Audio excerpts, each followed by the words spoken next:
Get ready to take a flamethrower to the official narrative and learn what the elites don't want you to know. You're listening to The Tom Woods Show.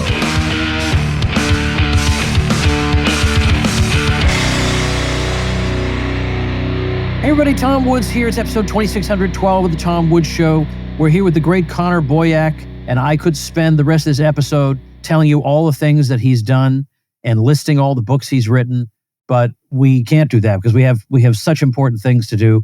I will say, Connor used to be my tech guy back in the old days before we realized how multi-talented he was and that he was wasting his life away working for old Woods here. But I'm very glad that we've stayed in contact and remained friends because the work he does, not just with the Tunnel Twins children's book series, but so much more with his Libertas Institute and so much more. In fact, the announcement he's going to be making on the show today shows how absolutely invaluable the work he does is. And it has to do with not just making sure that your kids, your younger kids, have some snowball's chance and you know where of getting their heads on straight and understanding the world the way they should.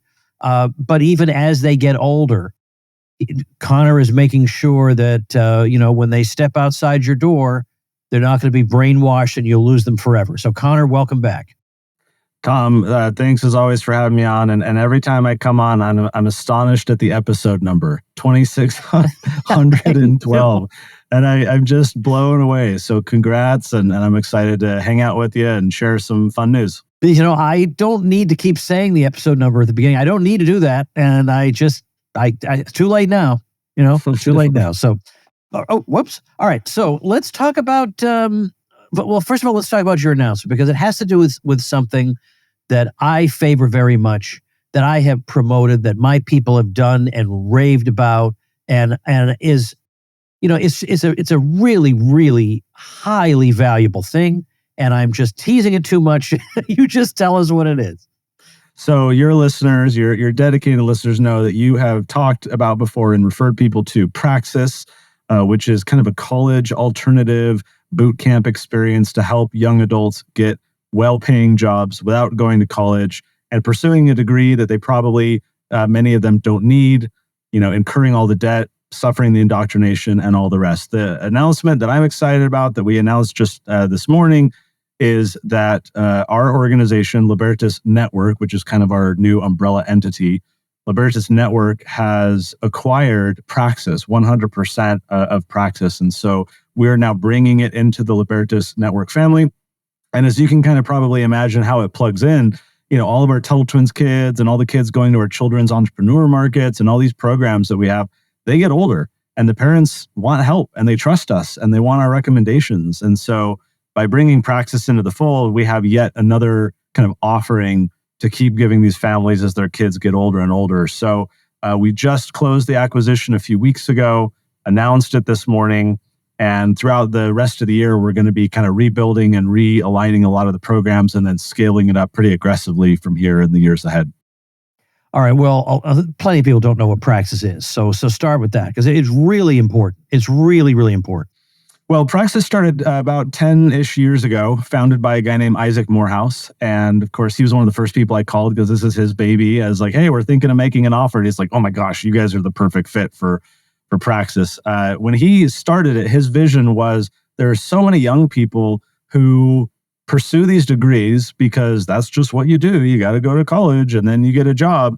And then they end up working in careers that have nothing to do with their degree. Or even if they work in careers that have something to do with their degree, their first employer couldn't care less about their college degree. They just want to know, can you do the work?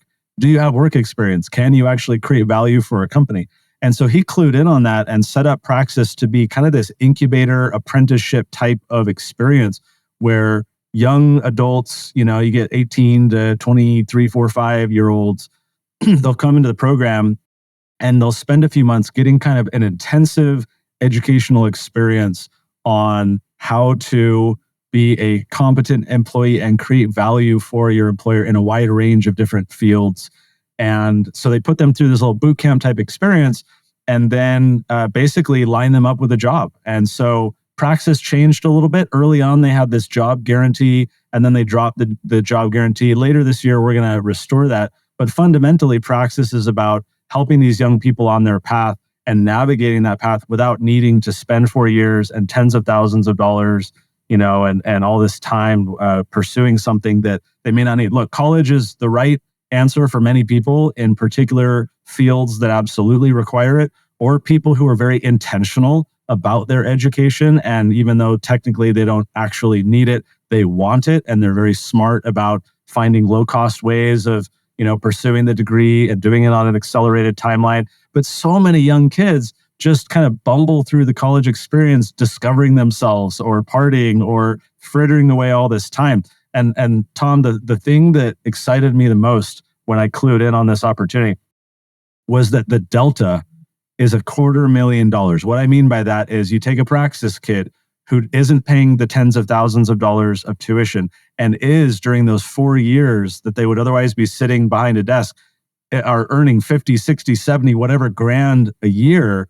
They are both saving and earning a total of about $250,000 compared to the kids who are just sitting there incurring all that debt and foregoing 4 years of their life in being able to earn that income. And when I saw that $250,000 figure, I was just blown away. That is a substantial sum and a good reason why many of these young adults need to seriously consider an alternative to the traditional college conveyor belt. Again, for some people, that's the right decision, but for many people, it's not. They just haven't had good alternatives, in the past of how to, set up their life for success. That's what Praxis exists, is to kind of hold their hand, give them some of that radical training and education, or radically intensive education and training that they need, and then put them on that path to get a good job and then go flourish from there. So this is a departure for you guys because, of course, you've dealt primarily with younger kids, and now you're moving into the college age space. And then I wonder, are you going to have marriage prep programs? And then, are you going to be selling caskets for when I'm all done with this experience? But that's a big jump. It's a lot of different kinds of issues you're dealing with now. It's funny. Literally 2 days ago, I was talking to someone about Praxis who's been involved in Praxis for years, and she was telling me how many marriages have come out of Praxis because you get all these values aligned, ambitious young people connected to one another. And so pretty soon we're going to have Praxis babies. And we joked that as we grow and scale Praxis, we may need a matchmaking service to further connect people in the community. So we'll see. No announcement there yet, but perhaps.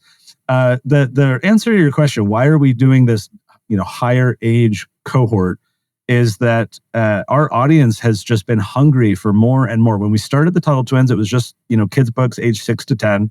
Then, of course, those kids got older. My kids got older too. And so parents like me in our community were like, well, what do you have for teenagers? And we didn't really have anything. So we started writing a ton of books for teenagers, both fiction and nonfiction. Last year, basically responding to just increased demand for teenagers, we launched the Tuttle Twins Academy, which you've contributed to, and many others, to produce courses that are on a wide range of topics designed to help teens learn more deeply about, things like economics and history, finance, entrepreneurship, and much more. And so obviously the audience continues to age up, and we have a small section of our audience, because our audience skews younger still, but we have a small section where they've got an 18-year-old or they've got a 17 or a 20-year-old, and we just get these questions. And years ago, I speak a lot of homeschool conferences, especially some parenting conferences, and especially at the homeschool conferences, I would encounter these parents who prided themselves on the fact that their children were not on the conveyor belt, right? We homeschool, or we do micro schools or whatever. But then they would place their kids on the college conveyor belt and undermine the kind of very stated reasons for which they were pursuing an alternative path with their younger kids. That prompted me to write or put together a book called Skip College about 5 or so years ago, making the case for pursuing an alternative path. Isaac Morehouse, interestingly enough, the founder of Praxis, contributed a chapter to that book. And so for years, we've been in the orbit of Praxis. We've been familiar with them, supportive of them. We dedicated the proceeds of that book to Praxis. And so it just came time a few months ago when we sat down in discussions with their leadership team, where we were ready for an acquisition to kind of bring something into our growing Libertas network as a dedicated offering for our audience. But that also it was the right time for them to give Praxis to a new home of an organization that's extremely values aligned and has a massive audience of kids in the years ahead that we can just shepherd right into Praxis programs. So it was a great fit. It was a good time to do it. The acquisition happened very quick, and we're excited to 10x what Praxis is doing. Well, longtime listeners will remember I used to do ads for Praxis that consisted of little micro interviews that I would do with participants, some of whom heard about the program through me, and they would talk about how great it was and how glad they did it, that they did it. But this whole college question, though, about should I go to college, should I not? I think this conversation has evolved over the years. I know that there are people on our side that you can find on both sides of this question. And some you might say are in the middle, who would say it depends on the subject matter, the student, the college in question. There are a lot of circumstances that can affect how you come down on that decision. But I do know there are some people who say, look, these institutions are where the elites in this country are born. And if we just say, well, we're just not going to be there, then aren't we just shooting ourselves in the foot? Don't we want at least some of our cohort to be part of that universe? I mean, I think in all fairness, sure. And like I say, I think a number of people pursuing particular professions, like if you want to be a lawyer or whatever, right, you got to jump through the hoops. And we are going to have a segment of our audience, our tribe, who pursues that path. More power to them. I got nothing against, that path, as long as it's, again, very intentional. What I don't like is the kids who are just incurring all this debt and jumping through all these, required classes and prerequisites when they have no clue what they want to do with their life. I think college, if you're going to pursue it, needs to be far more intentional. But, your devil's advocate question here, talking about the elites, going through the motions and pursuing these degrees and getting these signals, increasingly the elites in our society don't have college degrees. Look at the big mega business titans and the people like Elon Musk who have the levers of power and direct access to the president. You get all these like famous entrepreneurs, and many of them, are dropouts or never even went to college. And you find across society this segment of people who are just not well suited for sitting behind a desk, especially the more ADHD, innovative, creative, entrepreneurial type. And so that is a great, segment of people to whom we can appeal and who we can say, save time and money, come over here because your path looks different than the people who are going to go pursue the degree. I'm a fan of having options and having choice, but a lot of families just haven't had a lot of options. Grandma did this and mom did this, and so I'll do this too, and I'll go get college. I don't want to do things just because it's the way they've always been done. I want young people today to have all the options in the world for a changing economy. You look at the school industry, and they continue to educate kids the same way that we educated kids 100 years ago. And they're preparing kids for an economy that no longer exists. Whereas, today's dynamic changing economy is so different than what we're preparing these kids for. So we want options. We want to give young people, especially young adults, a path to success that doesn't require them to go through these motions and kiss the ring and spend some of their most intellectually formative years, being spoon-fed more propaganda on a college campus and paying for the privilege. So we just think there need to be more options. And I think Praxis is currently and is going to become significantly greater an option for, hundreds and then thousands of kids each year that will pull into our programs. Hey folks, quick message from Virtual Storefronts. If you own a local business and you should probably be online, but you have no idea where to start and you're sure you can't afford it, then Virtual Storefronts is for you. They help local businesses get online faster and quicker than ever before, and they focus on getting local results in the search engines. You just set it and forget it. You set up keywords that match items you sell, and the Virtual Storefronts backend handles the rest. No maintenance or upkeep required. So you name it. Restaurants, boutiques, salons, farmers markets, food trucks, art galleries, gift shops, event services, lawyers, insurance agents, cleaning, landscaping, whatever you can dream up. Any locally owned, non-major franchise that is 12 or fewer locations business that maintains regular hours and serves the public in a local area is qualified to create, maintain, and communicate with the public with a storefront at virtualstorefronts.com. Absolutely fantastic. Check it out. Get all the details at virtualstorefronts.co. That's virtualstorefronts.co. I think one of the points that resonates with parents when I talk to them about this is that we're talking about the prospect of not only your young person having let's say basically a 3-year head start because they spend some time in Praxis, then a three-year head start on their peers, which also means not only no college debt, but it means 3 years of income on top of there being no college debt. I think that gets them thinking, well, if there's any chance that could work, I'm at least, now you got me listening. I'd be crazy not to at least be listening.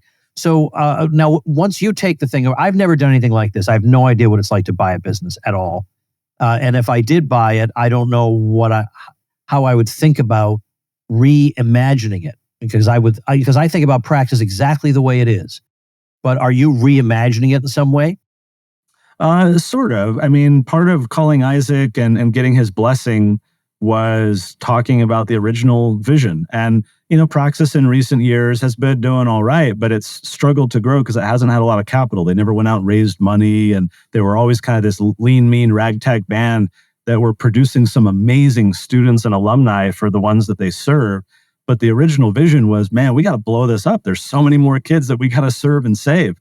And so that's where we can come in is that, running a nonprofit, Libertas Network, we can raise philanthropic dollars and then inject them directly into Praxis. And Praxis doesn't have to pay corporate income taxes anymore because we're pulling them in under our nonprofit umbrella.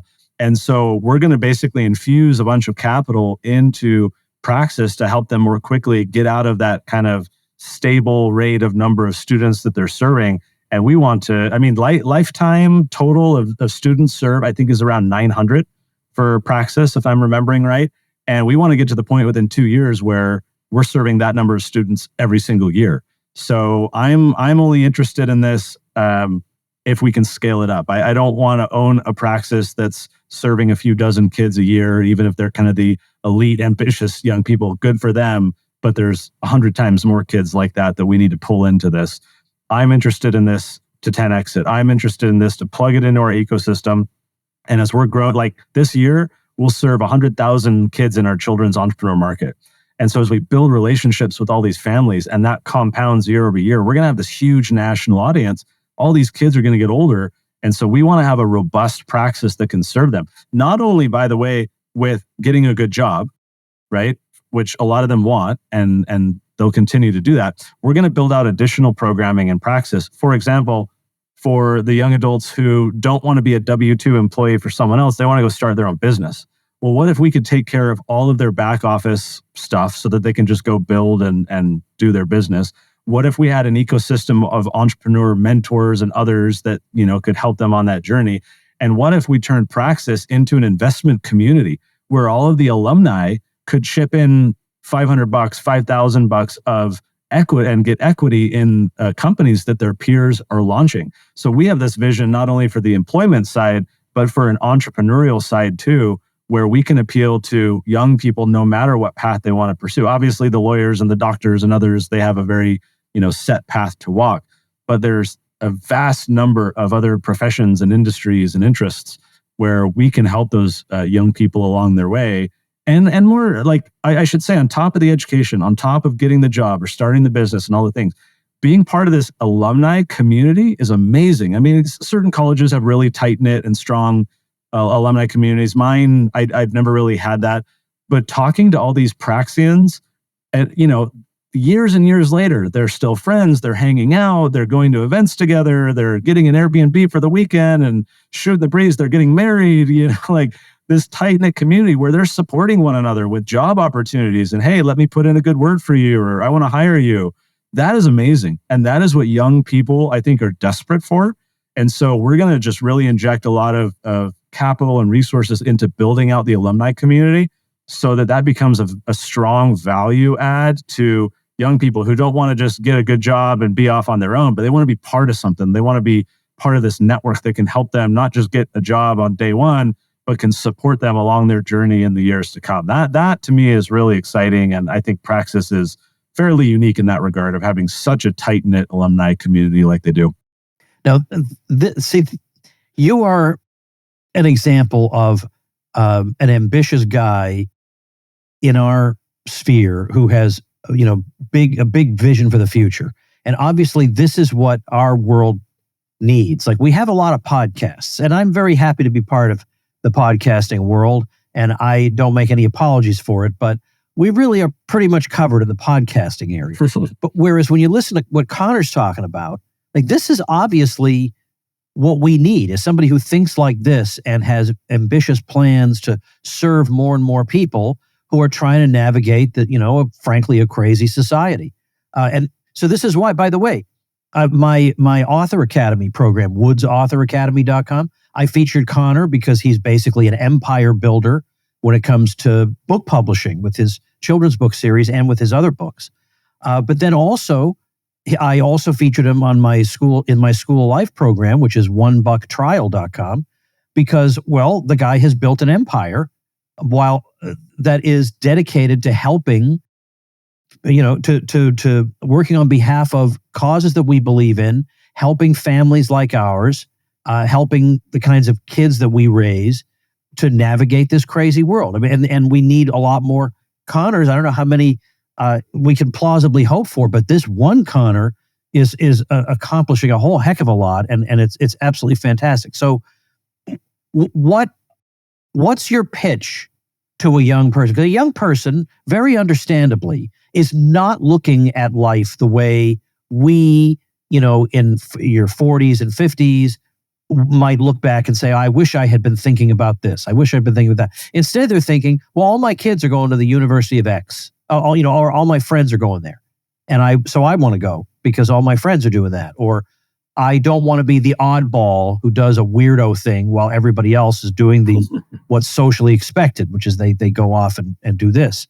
So how do you make the case?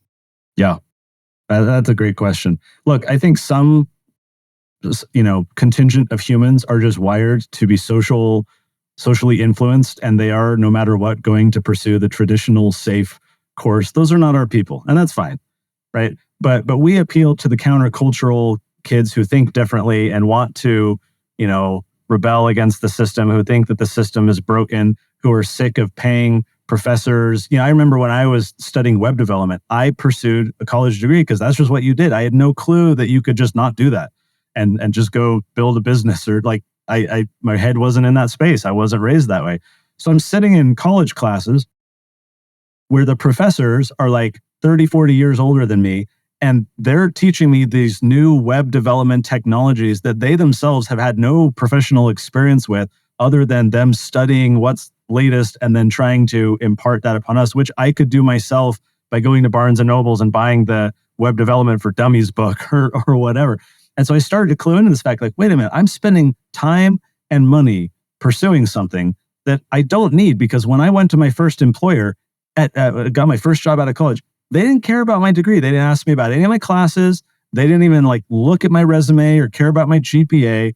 They gave me some assignments and said, can you do this? And it was like some coding stuff that I could do, and they were excited. So my pitch to young people is, do you really, especially in this economy, want to waste tens of thousands of dollars and miss out on hundreds of thousands of dollars to start your life? Look at housing costs, look at cost of eggs and all the things, right? Would you not rather get a head start on your life, set yourself up for financial success, not be a debt slave, not be a cog in the machine that's been built before you and expected that you'll participate in? There's a better path. There's a better way. Yeah, you got to step off the conveyor belt that so many other people are on, but we're looking for the ones who are, I remember when University of Austin launched a year or two ago, they had this great ad that they put out that was basically saying, we are not for most people. We are looking for the renegades and the intellectually curious people who are, that's what we're after with Praxis. We're looking for the people who want to hustle, who have ambition, and who don't want to waste that ambition and muzzle it for 4 years pursuing, having to go through courses they don't care about. The value proposition is very high. And, moms listening with their 19-year-old kid, considering if they want to drop out of freshman year of college and do Praxis, we have very strong arguments as to why it's a great investment, why there's high ROI, both financial and other returns as well. And so I'm particularly excited where we can bring the resources of Libertas Network with all of our marketing skills and all of our resources, our communications team, or like all the different teams that we have that can now help support Praxis and give them kind of the renewed energy that it needs. I think we can 10x this thing. I think we can blow it up.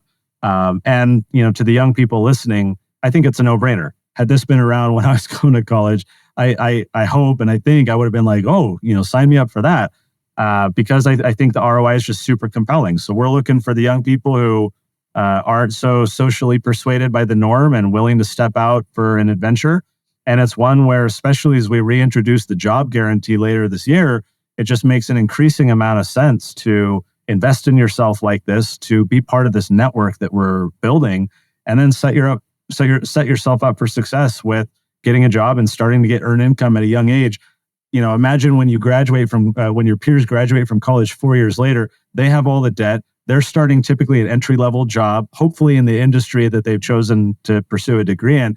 Meanwhile, they get an entry-level job at your company where you, the Praxis graduate, have been for 4 years. You're now the manager, and you are now overseeing your same age peer who is just getting started in their career, and you have no debt, and you have, 2 raises that you've gotten over those 4 years and promotions. Like, it's just, it makes total sense to at least try and at least look into for curious families who are looking for doing something different. My friends, we're all on the spectrum, the risk spectrum, that is. Some of us play it safe while others are ready to bet half their income on red on a Las Vegas roulette wheel. But I am willing to take some risks in exchange for being able to live on my own terms. For still others, even the prospect of not receiving a regular paycheck from an employer is too much to bear. There's no right or wrong here. It's a matter of what you're comfortable with.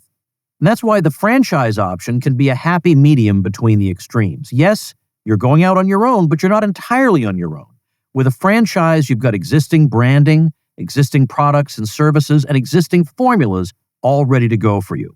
A friend I know from the libertarian world has set up a system that you can use to narrow down all the franchise possibilities out there to one that will work best for you, given your goals and interests. He's just published a free guide to franchising that is well worth the read. Get your free copy at tomwoods.com/franchise. There is a link, tomwoods.com/praxis, to watch there's a good overview video of what the whole thing's about. So that's worth doing. What is it actually like, by the way, buying or acquiring another company, especially since you're a nonprofit? And I don't know that nonprofits generally do this, as far as I know. It's not common to have mergers and acquisitions in the nonprofit space. What a lot of people misunderstand about nonprofits is that's just a tax designation. It's still a business. You still, have a board, you still have fiduciary responsibilities, and you can still run it like a business. The problem with most nonprofits is because there's no equity, they don't attract very ambitious, business-minded people. So in the nonprofit world more broadly, you get a lot of mediocrity. You get a lot of cruff, people who are do-gooders, but they have no clue how to run a business. And so it's just, you don't get a lot of that. But it's fully possible. Libertas owns, for example, when we spun off the Tuttle Twins cartoon, we spun that off as a for-profit venture. When we raised $4 or $5 million, people could invest in that.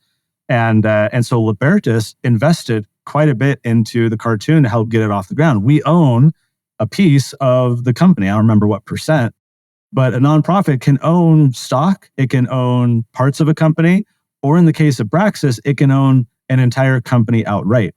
And so when you do that, when a nonprofit buys 100% of a company, it actually converts it into what the IRS calls a disregarded entity. All that really means is that we're converting it from technically being a for-profit to a nonprofit. And so all of Praxis's finances basically roll up into Libertas's pot of funds. And so when the IRS is looking at us for all of our finances, Praxis just gets included. But again, that means no corporate income taxes, which means we can increase our net margins, and we open up philanthropy where we can go out to donors and say, hey, help us put money into this. And we're not giving out equity, and we're not having to deal with any of that. We just get a straight infusion of cash that we can put right to Praxis's bottom line. And then like all of our other efforts with Tuttle Twins and the kids market and everything, the goal is that each of these business units are self-sustaining so that we don't, over the long run, have to put philanthropic capital into Praxis. Praxis, in fact, is generating more than enough revenue that it needs so that we can reinvest into Praxis. Just like Tuttle Twins book sales gets reinvested into growing Tuttle Twins, the vision for Praxis is the same. The more successful we become, the more successful Praxis can continue to grow and become. I'm almost afraid to ask, Connor. I'm almost afraid to ask, what else is in store for your Libertas network in 2025? Because I have a funny feeling it's not just this. No, yeah, we're doing, let's see, we're doing a third volume of our history book. We're hoping to have out by the end of the year. So Elijah and I are working on that right now. We're adding more courses, including yours and many others, to the Tuttle Twins Academy. So we'll progressively be building that. So if any of you have teens, that's TuttleTwins.com/academy for those courses. The kids market is blowing up. Last year, we served around 30,000 kids. We gave out $75,000 in little scholarships, $250, $500 to help these kids grow their businesses. This year, we're growing from 30,000 to over 100,000 kids. It's a very aggressive expansion. We were in 26 states last year. This year, we'll be in every state by the end of the year. The goal at scale, by the way, for that program is about 500,000 kids a year is what we want to get to. Probably within 3 or 4 years, we'll be able to do 500,000. But this year, the goal is 100,000, which is triple. Our policy think tank is doing what it's doing, changing a bunch of laws, both in Utah and across the country. We're launching, can I tease this? I'll tease this. You've been good to me, so I'll share a little bit. You know about the Overton window. Everyone, that's like a top of mind term now, which is really bizarre because it was named for Joe Overton, who was the vice president for the Mackinac Center in Michigan, which is a think tank there. I didn't know where that term came from. Okay. Yeah, Joe Overton. He was the vice president. He came up with this model of how to influence opinion and kind of understanding the shift of public opinion. And the staff nicknamed it the Overton window on his behalf. He was not someone who would ever do that on his own. And it got picked up. I don't know who first. I know Glenn Beck blew it up years ago. But now like you got Elon Musk and AOC and all these crazy people across the political spectrum, all just using the term Overton window. And so it's like this very top of idea term. We are launching a company called Overton Insights, and it is going to be a public opinion polling firm we're going to start with quarterly, and then we're going to get into monthly polling, and we're going to be a premier pollster around the country. But it's also going to be in service of our think tank and many other think tanks to be able to understand where voters are at, where Americans are at on key policy ideas so that we can then strategize better on how to shift public opinion. Most think tanks don't really do polling. It's inaccessible. It's very expensive. And so we want to get into that business, start up our own little enterprise there. And so we're going to be launching that here probably in another couple of months. We got other acquisitions and business ideas that we'll do down the road. But as at present for 2025, those are the big ones that we're working on.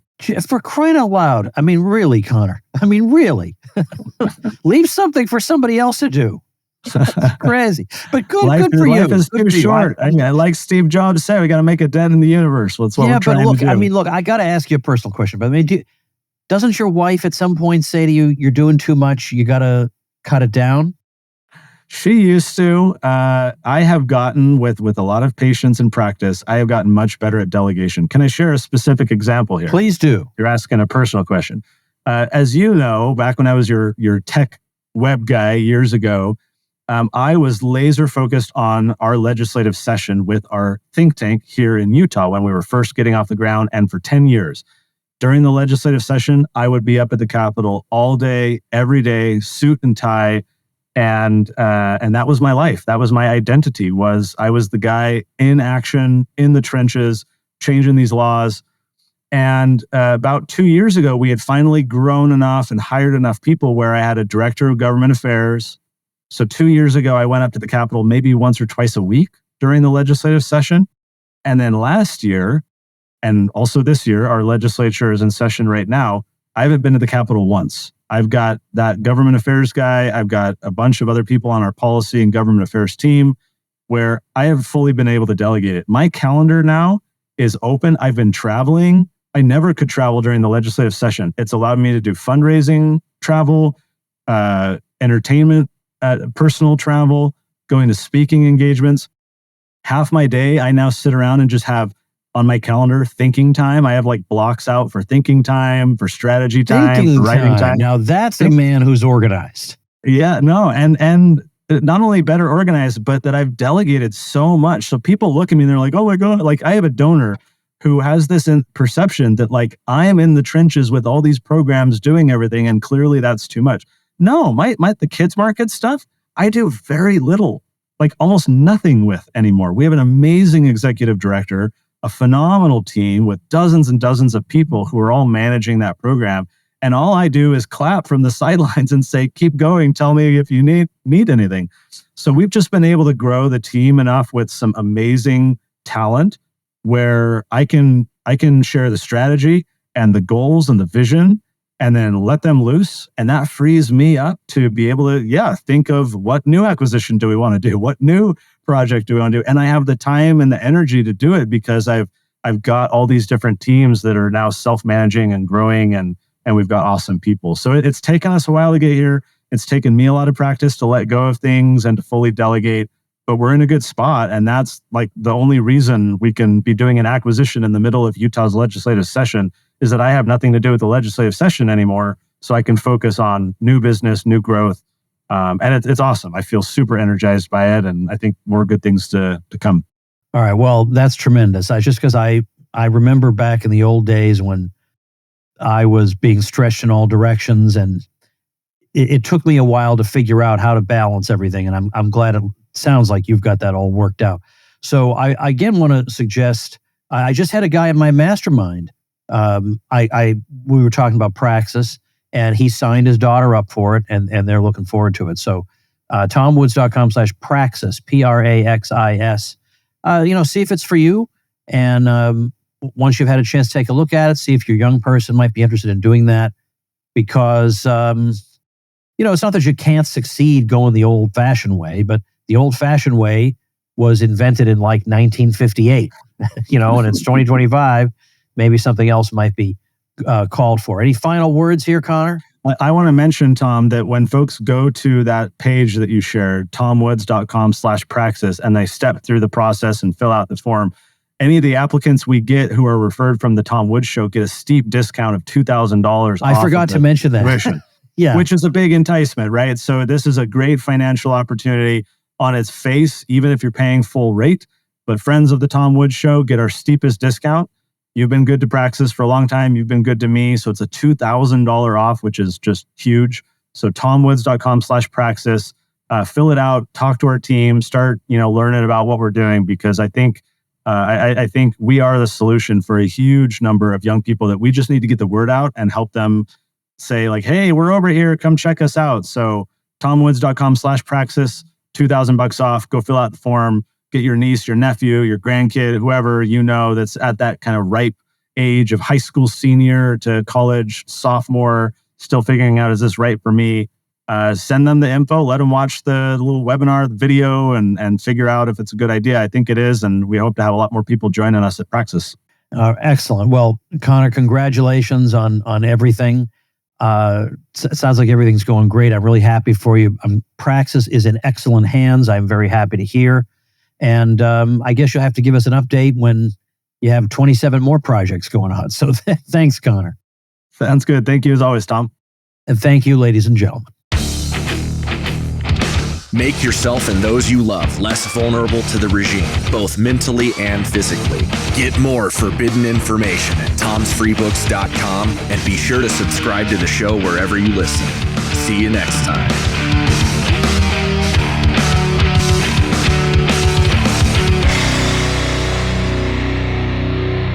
Like the sound of The Tom Woods Show? My audio production is provided by Podsworth Media. Check them out at podsworth.com.